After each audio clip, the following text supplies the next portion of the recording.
మరికొన్ని గంటల్లోనే ఒక పండంటి బిడ్డకు జన్మనివ్వాల్సినటువంటి ఆ భార్యని హతమార్చాడు భర్త. 24 గంటలైతే పాపో బాబో జన్మనిచ్చేవారు. కానీ అంతలోనే భార్య పైన ఇద్దరి మధ్య ఆ మనస్పర్ధల కారణంగా భార్యని గొంతు నిలిమి హతమార్చాడు భర్త.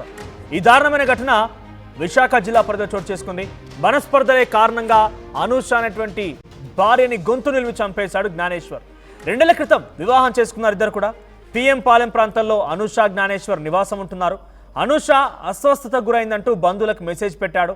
స్నేహితులకు కూడా ఇదే మెసేజ్ని ఫార్వర్డ్ చేశాడు జ్ఞానేశ్వర్ భర్త. ఇక మెసేజ్ పెట్టి అక్కడి నుంచి పారిపోయాడు. అనూషని అక్కడికి వెళ్ళినటువంటి బంధువులు దీనావస్థలు చూసి అక్కడ కొంత అపస్మారక స్థితిలో వెళ్ళిపెట్టి అనూషని చూసి వెంటనే ఆసుపత్రి తరలించారు. కానీ అప్పటికే అనూష మరణించినట్టుగా వైద్యులు నిర్ధారించారు. అయితే అనూషను తానే హత్య చేసినట్టుగా భర్త జ్ఞానేశ్వర్ ఒప్పుకున్నాడు. జ్ఞానేశ్వర్ అదుపులో తీసుకున్నారు పోలీసులు. ప్రస్తుతం ఆయన విచారిస్తున్నారు. ఈ యొక్క పూర్తి ఘటన గల కారణాలు జ్ఞానేశ్వర్ నుంచి రాబట్టేందుకు ప్రయత్నం చేస్తున్నారు. ఆసుపత్రి వద్ద ఆ పండంటి బిడ్డకు జన్మనివ్వాల్సిన ఆ అమ్మాయి, ఆ భార్య ఒక్కసారిగా విగతజీవిగా పడిపోయి ఇప్పుడు 2 ప్రాణాలు, ఆ కడుపులో ఉన్నటువంటి బాబు లేదా పాప బిడ్డ ప్రాణం పోయింది, ఆ తల్లి ప్రాణం కూడా పోయింది. సో 2 ప్రాణాలు గాలిలో కలిసిపోయాయి. మనస్పర్ధలే కారణంగా కొన్ని గంటల వ్యవధిలోనే ఒక బిడ్డకు జన్మనివ్వాల్సిన భార్యని ఈ రకమైనటువంటి దారుణంగా గొంతు నిలిపి చంపేయడమే కాకుండా అందరికీ నమ్మించే ప్రయత్నంలో భాగంగా అపస్మారక స్థితిలోకి వెళ్ళిపోయింది.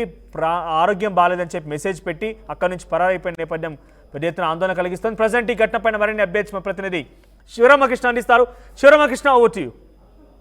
విశాఖలో నిండి గర్భిణి మరో 24 గంటల్లో డెలివరీ అవుతున్న అనూష అయితే అతి ఘోరంగా తన భర్త పేకలను మీద చంపేశాడని చెప్పి వీళ్ళు కుటుంబ సభ్యులు ఆరోపిస్తున్నారు. అనూష సోదరి మనతో పాటు ఉంది. అమ్మా, అసలు ఏం జరిగింది చెప్పండి. అసలు ఎప్పుడు పెళ్ళయిందమ్మా? ఎన్ని రోజుల క్రితం పెళ్ళయింది? 2 సంవత్సరాలు అవుతుంది. ప్రేమ అని చెప్పి పెళ్లి చేసుకుని మోసం చేశాడు. మోసం చేసి దాన్ని చంపేసి దాన్ని వదిలించుకోవడానికి నాటకం ఆడాడు. ఇదంతా రాకముందు ఒక ప్రాణం అయితే అని చెప్పి ఒక ప్రాణాన్ని తీసేసాడు. మీ అక్క మీతో మాట్లాడారు? ఆఖరిసారికి ఎప్పుడు మాట్లాడారు?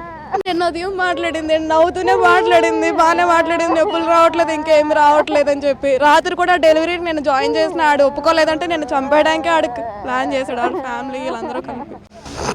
ఈ రోజు డెలివరీ అవ్వాల్సిందమ్మా? ఈ రోజు డెలివరీ అవ్వాల్సింది. అసలు నేను నైటే జాయిన్ చేస్తామంటే ఆడు ఒప్పుకోలేదంట. అసలు ఏది బయటికి రానివ్వలేదండి. ఈ పిల్లని నమ్మించేసాడు. నమ్మించి ఏది బయటికి రానివ్వలేదు.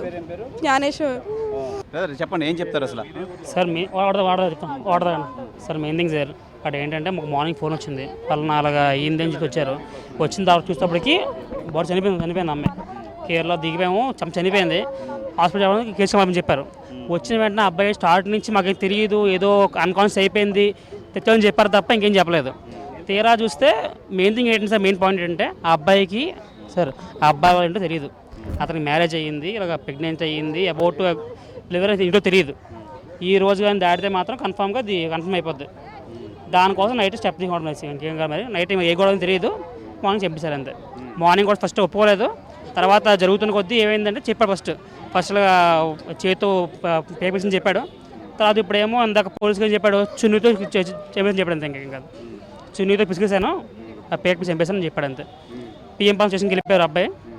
వాళ్ళ అమ్మగారు వచ్చారు. అది మాచూరులో ఉందండి, మాచూరులో ఉంది. ఆయనకి ఎలాంటి శిక్ష విధించాలని చెప్పి మీరు కోరుకుంటున్నారు? మళ్ళీ ఏ ఆడదానికి ఇలా జరగకూడదండి. ఇలా నమ్మించి మోసం చేసాడు. నడక సరే శిక్ష చేయాలండి.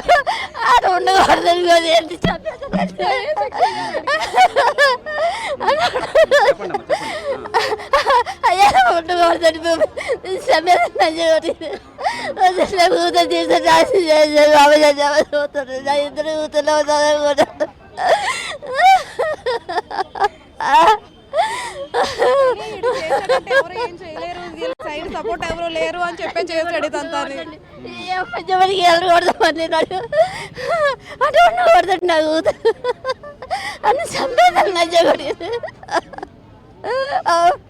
నా కూతురు మాటలు పెట్టుకున్నాడు. నేను అన్నది కూడా అయిపోయినా ఎదురు కూతుర్లో ఉన్నాను నన్ను చూడాలనుకున్నాను నా కూతురు ఎత్తిపోయాడు బాబాయ్ అమ్మాయి నా కోటి రూపాయలు కూతురు ఎత్తిపోయాడు బాబాయ్ అది బాయ్. ప్రధానంగా చూసుకోవచ్చు మనం ఈ అనూష అయితే ఎవరైతే ఉన్నారో అనూష అయితే నిజంగా ప్రేమించి మోసం చేశాడని చెప్తున్నారు. అయితే అమ్మా ఎలా తెలుసు మీకు అనూష ఎప్పటి నుంచి పరిచయం మీకు? మా పాప వాళ్ళ ఫ్రెండ్స్ ఫ్రెండ్ బాగుండేదా?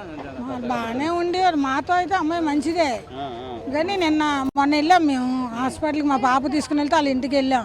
ఎప్పుడమ్మా హాస్పిటల్కి వెళ్తామంటే 2 రోజులు వెళ్తానంటే అని చెప్పింది. తెల్లవారు వచ్చేమో మా పాపకు ఫోన్ చేశారండి ఈరోజు డెలివరీ ఎదవలు అంతే మరి ఇంకా అలాంటి పిల్లల జీవితాలు పాడు చేయడానికి ఎదవలు అంతే. ఈరోజు తెల్లవారు మా అమ్మాయి ఫోన్ చేసింది హైదరాబాద్ నుంచి, అనుషకు బాగాలేదు ఒకసారి వెళ్ళమ్మా మంచినీళ్ళు నోట్లో వేసినా మింగట్లేదంట అని. మేము వెళ్ళేసరికి 3 హాస్పిటల్ తిరుగుకొని వస్తే ఆరిలో హాస్పిటల్ ఉంది, అక్కడికి వెళ్తాడు చనిపోయి ఉంది. వాళ్ళు అన్నారు ముందే చనిపోయిందమ్మా ఇప్పుడు కాదు ఎప్పుడో చనిపోయింది అని అన్నారు. ఇప్పుడు భర్త నేనే చంపేశాను పేకను చంపేశాను అని అన్నారు కదా, ఏంటి ఆడికి ఎలాంటి శిక్ష విధించాలని మీరు కోరుకుంటున్నారు? అది అలాంటి అదే దాంతో అన్నట్టుగా ఆడికి దాని పరిచయండి, అప్పుడే ఇంకొక పిల్లకి జీవితం పాడు చేయరు అంతే మరి. దాంతో దానికి దాని పరిచయండి ఆడికి కూడా. ప్రధానంగా మనం చూసుకోవచ్చు ఈ అనూష ఆయన్ని ప్రేమించి వివాహం ఆడి నిజంగా నిండు చోళాలు 12 నెలలు నిండిన చోళాలను నిజంగా గొంతు నిలిమి చంపడానికి ఎలాంటి చేతులు వచ్చాయి అని చెప్పి అనుకున్నారు. మీరేమవుతారండి? అనూషకి ఏమవుతారు మీరు? ఏంటి ఎలా ఉండేది సార్ మీతో? బాగుండేదా? నిత్యం మాట్లాడేదండి, ఎవ్రీడే మాట్లాడుతూ ఉండేది. అసలు ఏ ప్రాబ్లం లేదనే చెప్పేది, అది బాగానే చూసుకుని కూడా అని చెప్పేది. కానీ ఎంత దారుణం చేస్తాడని చెప్పేసి మామూలుగానే ఉండేవాడండి. అసలు ఎప్పుడు అనుమానించడానికి కూడా ఇది అవ్వలేదు, కానీ ఎంత దారుణం చేస్తాడని కల్లో కూడా ఊహించలేదండి. అసలు నిండు చోళాన్ని ఎలా చేతులు వచ్చేస్తాయి? చాలా క్రూరం అండి. కానీ ఎట్టి పరిస్థితుల్లో మీలాటోళ్ళు సపోర్ట్ కావాలండి, వదిలే ప్రసక్తి అయితే మాత్రం లేదండి. ఎలాంటి శిక్ష విధించాలంటారా? చట్టపరంగా ఎటువంటిది న్యాయం అయితే అదే ఖచ్చితంగా చేయాలండి. కానీ ఎట్టి పరిస్థితుల్లో వదలడం అయితే మాత్రం సొసైటీలో మాత్రం తిరగకూడదండి అలాంటి. చాలా కిరాతకంగా చంపిన ఆ వ్యక్తి అయితే నిజంగా కఠినంగా శిక్షించాలని చెప్పి బంధువులు అయితే ఆరోపిస్తున్నారు. చెప్పండి, ఏం చెప్తారు మీరు?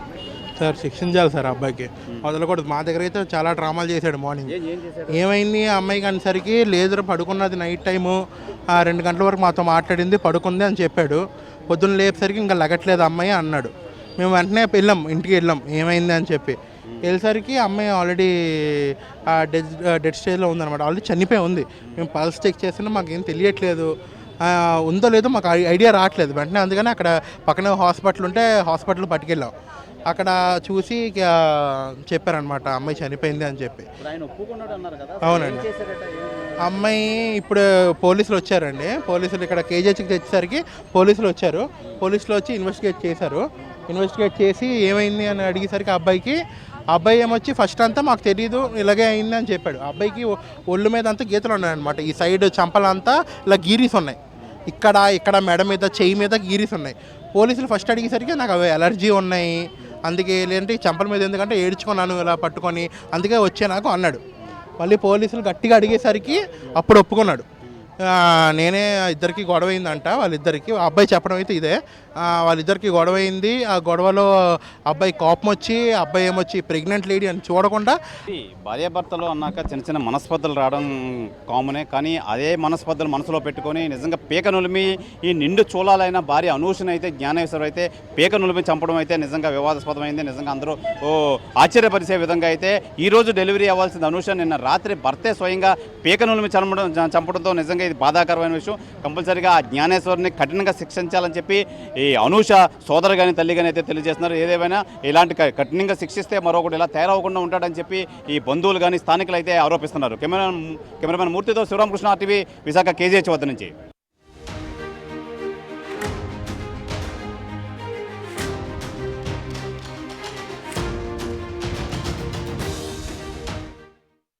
RTV యాప్ వార్తల్ని క్షణాల్లో చదివే అవకాశం ఉంటుంది. ఒక న్యూస్ పేపర్, ఒక టెలివిజన్ ఛానల్ మీ చేతుల్లో ఎప్పుడూ ఉంటాయి.